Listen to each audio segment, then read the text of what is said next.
Russia Ukraine, एक तरफ अग्रेसर व्लादिमीर पुतिन और दूसरी तरफ सिमोन इवानोविच जेलेंस्की की पोते वोलोडिमिर जेलेंस्की। वो सिमोन इवानोविच जेलेंस्की है जिन्होंने सेकेंड वर्ल्ड वॉर के टाइम अपने परिवार को मरता हुआ देखकर सोवियत यूनियन की रेड आर्मी और अलियाड फोर्सेस के साथ मिलकर 1945 में तानाशाही हिटलर को हराया था। उनके पोते वोलोडिमिर जेलेंस्की। ये जो नीचे जो सब्सक्राइब बटन है ना, उसको ज़रूर दबा दीजिए ताकि मेरा वीडियो आप तक पहुंच सके। तो सब्सक्राइब कीजिए जैसे कि एक फ्रेंड बना रहेगा।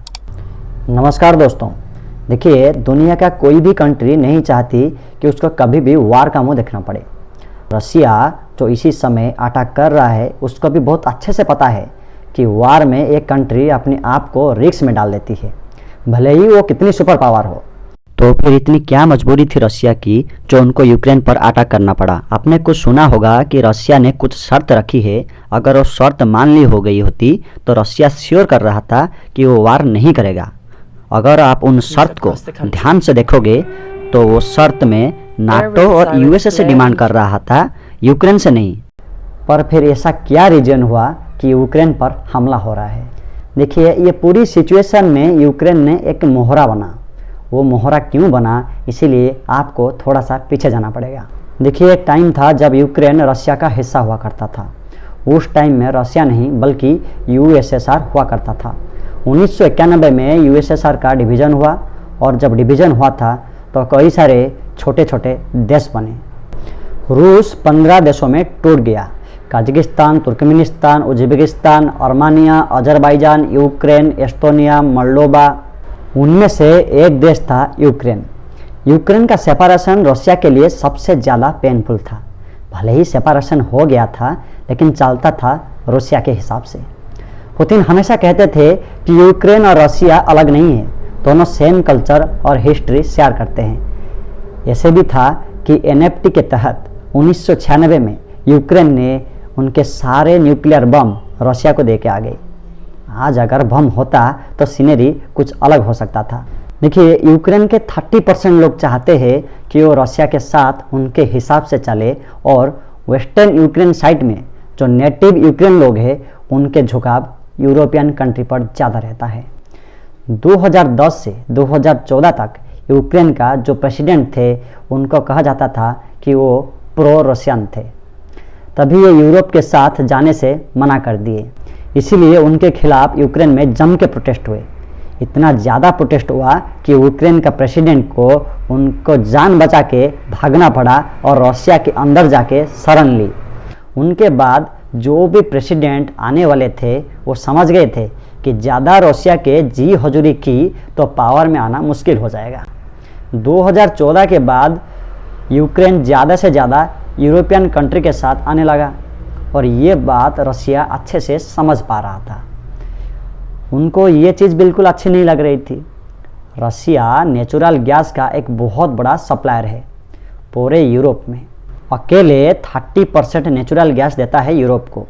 देखिए जब नेचुरल गैस सप्लाई की जाती है तो वो पाइपलाइन के थ्रू किया जाता है। वो पाइपलाइन यूक्रेन होते हुए यूरोप में जाती है। यूक्रेन ने 2014 में नाटो के दबाव में आके कहा अगर तुम इधर से पाइपलाइन ले जाओगे तो हमको सालाना $35 बिलियन पैसा दो। रूस ने कहा तुम $35 बिलियन लोगे और नाटो में भी शामिल हो जाओगे, रूस से संबंध नहीं रखोगे। और डे बाई डे ये यूरोपियन कंट्री के तहत झुकने लगा। रियल प्रॉब्लम तभी स्टार्ट हुई जब यूक्रेन ने सीरियस इंटरेस्ट दिखाया नाटो के मेंबर बनने के लिए। NATO North Atlantic Treaty Organization Second World War के बाद बनाई गई थी कि जब एक देश हमला होगा तो ये सब पे हमला होगा माना जाएगा और सारे देश मिल के उनको अटैक करेंगे।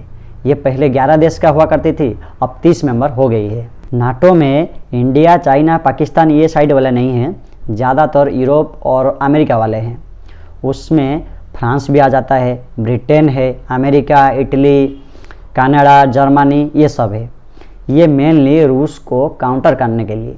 इसी नाटो के आर्टिकल संख्या 5 कहता है कि नाटो की 30 देश किसी को मारे कोई दिक्कत नहीं है, लेकिन ये 30 से किसी एक को अगर कोई दूसरा देश मारेगा तो ये 30 देश मिल के मारेंगे।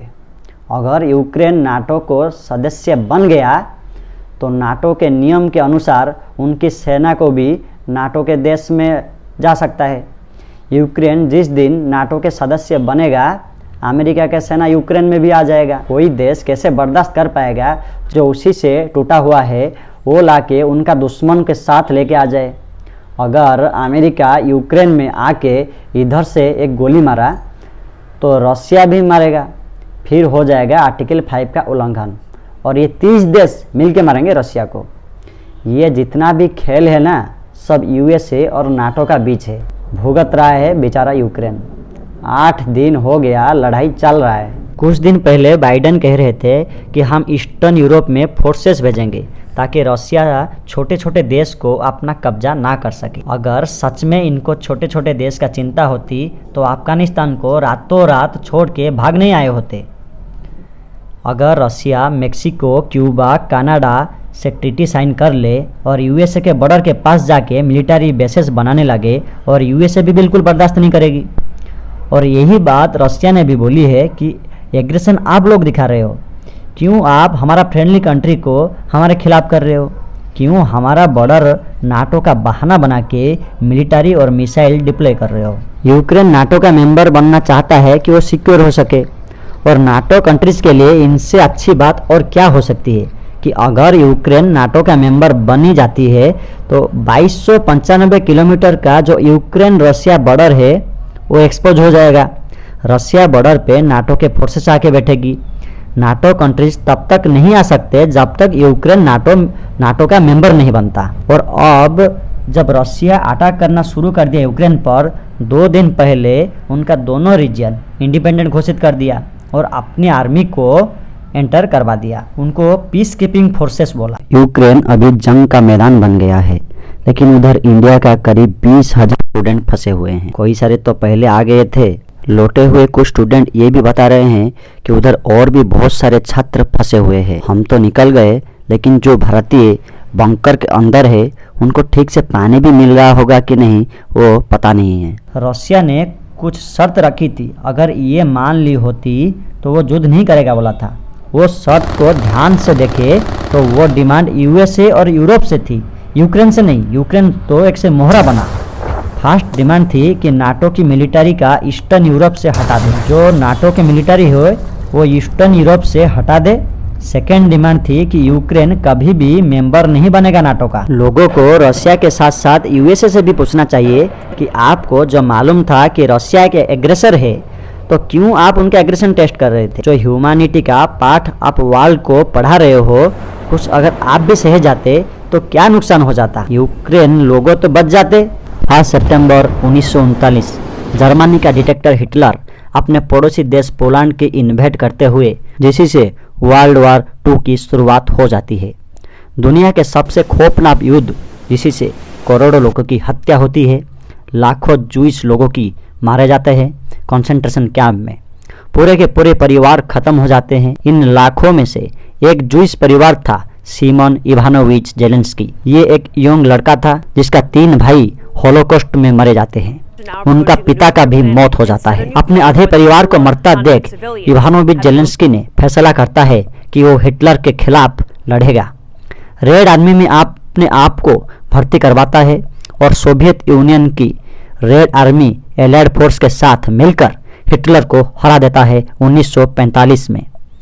सिमोन इवानोविच जेलेंस्की भी एक हिस्सा थे वो जीत का। आगे चलकर 25 जनवरी 1978 को उनके पोते वोलोडिमिर जेलेंस्की का जन्म होता है, जो अभी यूक्रेन का राष्ट्रपति है। बचपन में इनको एक्टिंग का बहुत शौक था।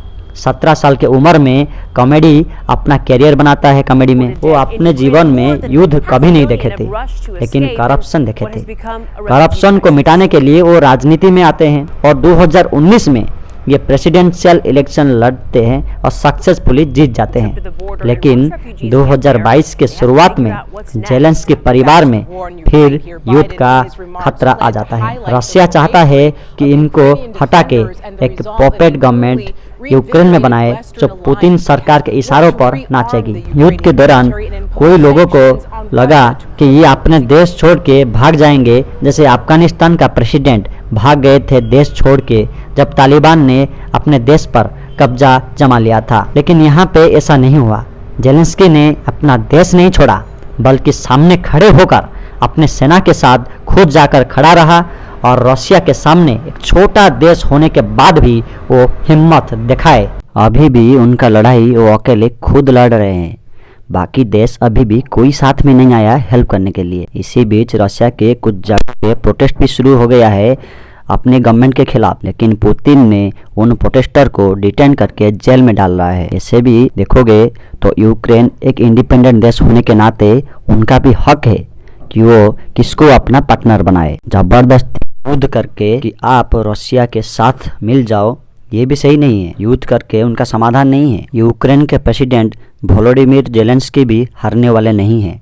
उनके एक छोटा सा सेना होने के बाद भी उनके सेना का साथ जंग में उतर आए हैं। आशा करेंगे कि उनका देश के लोगों को बचाने के लिए कोई ना कोई मदद करेगा। अमेरिका ने रूस के ऊपर अभी स्विफ्ट बैन लगा दिया है।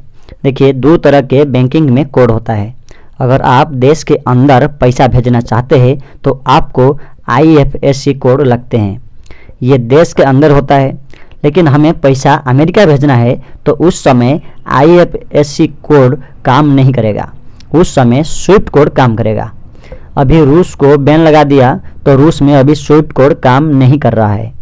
रूस में इंटरनल व्यापार तो होगा, लेकिन बाहरी व्यापार पर बैन लग जाएगा। USA ने इंडिया के ऊपर कंटिन्यूसली प्रेशर बना रहा है कि रशिया के खिलाफ बयान दो, लेकिन इंडिया बहुत बड़ी कंट्री है। USA के हिसाब से चल के अपने नुकसान करवाने वाला नहीं है। आप देख लेना, इंडिया रशिया के खिलाफ नहीं जाएगा। थोड़े बहुत बयान आते रहेंगे कि वायलेंस नहीं होना चाहिए, शांति से उनका सल्यूशन निकालने चाहिए, लेकिन रशिया जो कर रहा है उनको क्रिटिसाइज नहीं करेगा। रशिया को क्रिटिसाइज नहीं करना मतलब उनका सपोर्ट करना है। UN में इंडिया वोट ही नहीं दिया, रूस की ओर से ना यूक्रेन की ओर से। रूस ने इंडिया को कहा थैंक यू, वोट नहीं दिया, अच्छा हुआ। चाइना और UAE भी वोट नहीं दिया। देखिए, जियोपॉलिटिक्स में इमोशन से काम नहीं चलती है। यूक्रेन का लीडर ने दूसरी कंट्री का चढ़ाने से आके अपने ही कंट्री का मासूम लोगों को मुसीबत में डाल दिया। वो चीज़ इंडिया नहीं कर सकता है। अगर इंडिया रशिया के खिलाफ चला भी गया तो उस पर वार नहीं रुकेगी। सिर्फ एक ही चीज़ होगी कि रशिया, चाइना, पाकिस्तान करीब आएंगे। इंडिया का भी ज़रूरत थी यूक्रेन की। न्यूक्लियर टेस्टिंग के टाइम पे, कश्मीर के टाइम पे, UN सिक्योरिटी काउंसिल में परमानेंट सीट के टाइम पे, पाकिस्तान को हथियार सप्लाई करने का टाइम पे, इन सब मौक़ों में यूक्रेन इंडिया को अपोजिट खड़ा था। ये सब में यूक्रेन का भी मजबूरी थी और इसी पर्टिकुलर टाइम में इंडिया का भी मजबूरी है। हमको साथ साथ अमेरिका का भी चलना जरूरी है। जब चाइना की बारी आएगी तो रूस नहीं सुनेगा, अमेरिका को लाना पड़ेगा। इसी दुविधा में हम है कि हम अमेरिका का साथ दे या रूस के साथ दे। कंट्रियों को अपनी लड़ाई खुद लड़नी है। अगर हमको भी कोई अटैक किया तो इंडिया का लड़ाई इंडिया को ही करनी पड़ेगी। बाकी देश तो ऊपर ऊपर से ही बोल देगा कि मैं साथ में हूँ, मैं साथ में नहीं हूँ। अभी यूक्रेन का लड़ाई भी उनको खुद ही करना पड़ेगा, बाकी ऊपर ऊपर से ही साथ देंगे। ठीक टाइम पे कोई मदद नहीं करेगा। जब वार खत्म होगा तभी ये लीडर फिर से अपना हाथ मिला लेंगे, लेकिन जो युद्ध में अपने परिवार को खोया वो कभी वापस नहीं आएंगे।